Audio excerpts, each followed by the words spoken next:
بسم الله الرحمن الرحيم.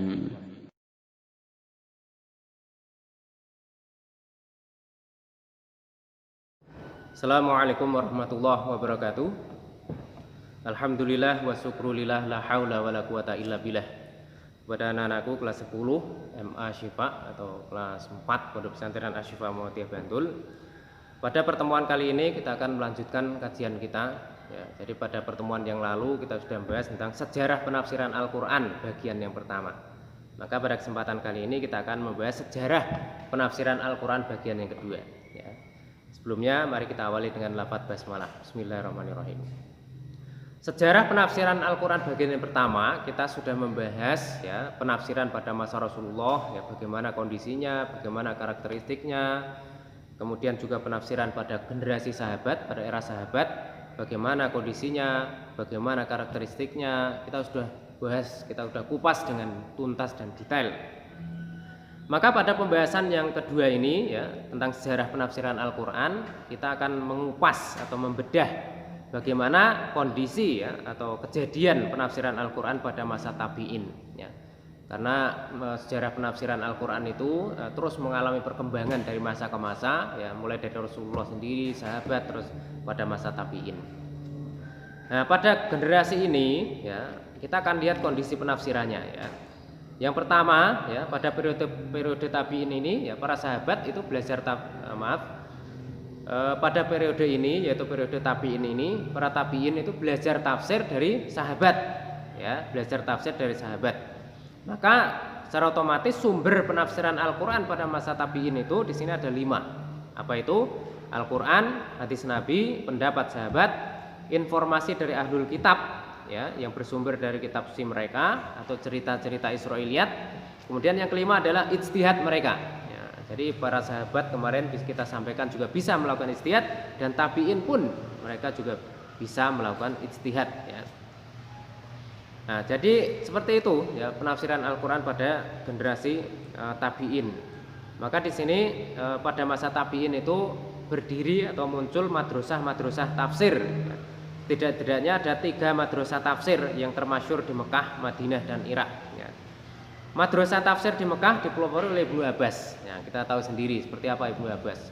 Ibnu Abbas itu sahabat atau sighorus sahabah, sahabat kecil ya. Namun sangat piawai dalam tafsir Al-Quran.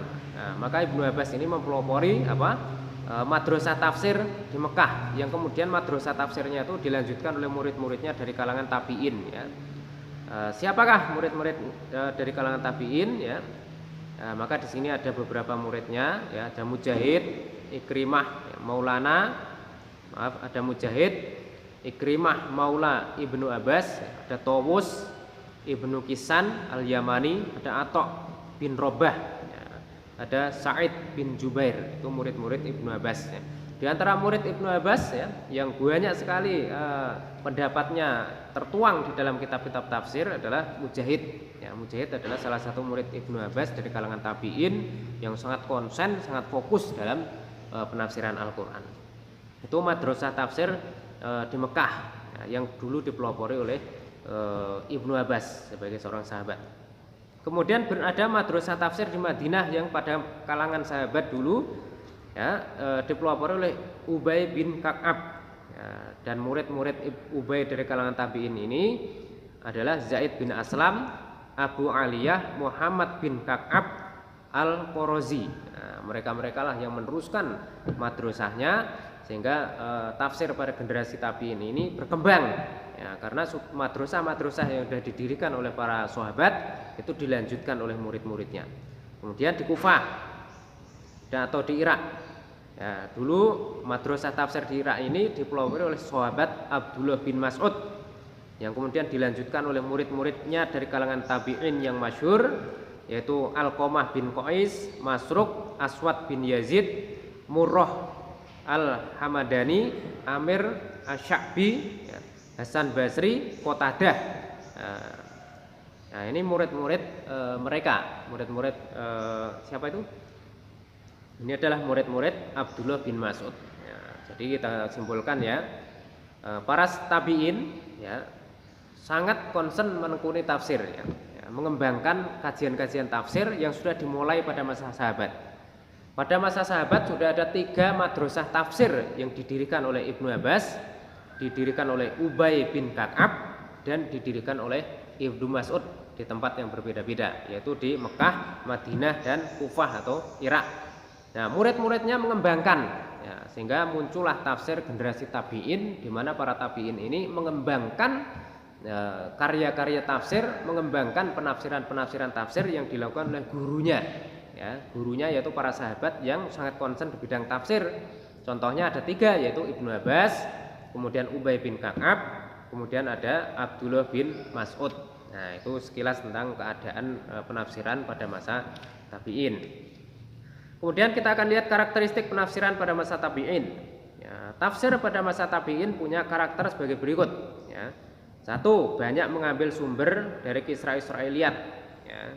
Hal ini karena banyak sekali ahlul kitab, ya, yang masuk Islam. Ya, banyak dari ahlul kitab yang masuk Islam, dan mereka masih punya pemikiran-pemikiran, cerita-cerita yang melekat di dalam alam bawah sadar mereka, yang kemudian pemikiran-pemikiran itu disampaikan kepada para tabi'in, ya, untuk menjadi salah satu referensi dalam penafsiran.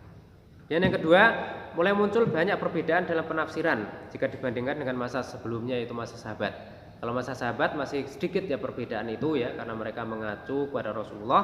Nah, pada masa tabi'in itu sudah muncul ikhtilaf atau perbedaan. Kemudian pada masa tabi'in ini sudah muncul benih-benih perbedaan madhab.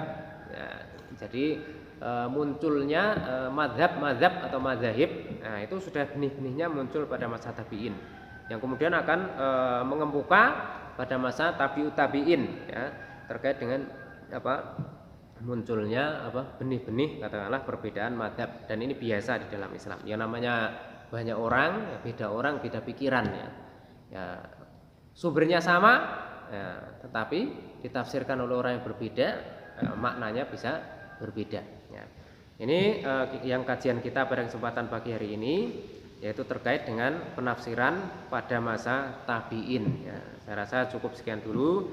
Kita akan lanjutkan kajian pada periode berikutnya, yaitu tafsir Al-Quran pada masa tadwin atau pembukuan, di mana akan sudah semakin maju lagi perkembangan tafsir, sehingga nanti akan ada pembukuan kitab tafsir. Ya, di mana pada masa tabi'in ya masih sederhana sekali, ya, untuk kitab-kitab tafsir itu belum berupa kitab tafsir sendiri, tapi masih menyatu dengan kitab hadis. Ya. Saya rasa demikian anak-anakku kelas 10, ya. Banyak khilaf mohon dimaafkan. Nun wal qalam masturun fastabqul khairat. Wassalamualaikum warahmatullahi wabarakatuh.